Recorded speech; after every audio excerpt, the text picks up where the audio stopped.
SANParks, which manages South Africa's 20 national parks, has this week provided details of more than 100 projects that they are looking to partner with groups from the public and private sectors. The opportunities outlined are set to be rolled out over the next 10 years in 14 national parks. To tell us more about these opportunities, we are joined by SANParks Board Chairperson, Pam Yako. Pam, welcome to Newzroom Afrika. Thank you so much for your time. The first tourism summit was held in 2017 as part of attracting partners to the public-private program, with national parks being an important catalyst for economic development. What strides have you made in attracting local and international visitors? Good afternoon, Katlego and the viewers, and thanks for having me. Well, we have, as South African National Parks, we have attracted quite a number of, in excess of 1 million tourists, but our numbers have gone down given the pandemic. So we saw a decline in 2020 and 2021, but we're starting to see a rise again. We're looking at between 50 to 60% occupancy at the moment, and the numbers are rising. So these efforts in terms of getting more offerings is just to make sure that we improve the visitor experience in our parks. Obviously, talking about COVID-19, this 2022 Tourism Investment Summit comes at a crucial time in the rebuilding of our economy following that devastation that was wrought by the COVID-19 pandemic. What other dire impacts has the pandemic had on the parks? We've had to. Really, it's basically the people coming into the parks. And remember, when people come into the parks, there's a multiplier effect, both in terms of the villages or the areas around them, and also in terms of jobs in the area.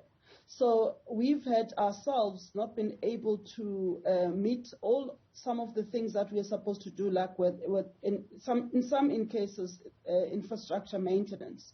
But as I said earlier on, we are in a recovery phase, and we were lucky in the financial year 2020-21, we had a financial injection just under R1 billion from government, which kept us afloat as a business. So we haven't lost jobs. We still keep our establishment quite functional, and we want to improve on those moving forward.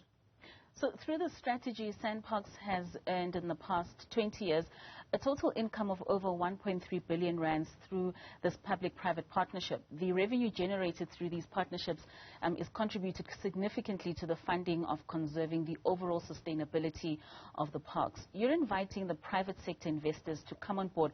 What opportunities are you offering them in these national parks? Let me just start in terms of how this kind of investment has helped in the past. We've seen the introduction of over 500 5-star beds in our parks, which would not have been able to do as SANParks. We've seen an increase in infrastructure investment. And we've also seen an increase in terms of jobs that the people have been employed in these establishments. What we want to do now is to do more. Obviously, we are a premier conservation agency. We wouldn't want to be reckless in terms of the environment. So we're very cautious and in terms of the rate of expansion.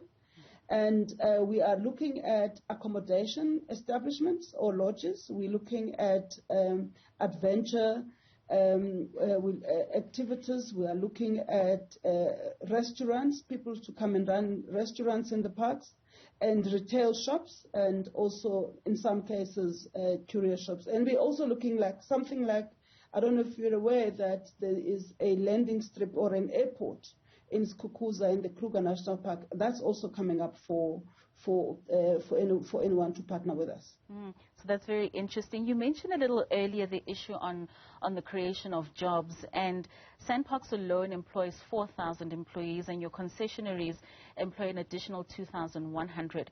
What are your expected numbers over the next 10 years with these private partnerships? I think that we should look at least a doubling up of those numbers, but in terms of the offerings that are on the table. But at the same time, we don't want to, we'll have to do detailed analysis and forecasting.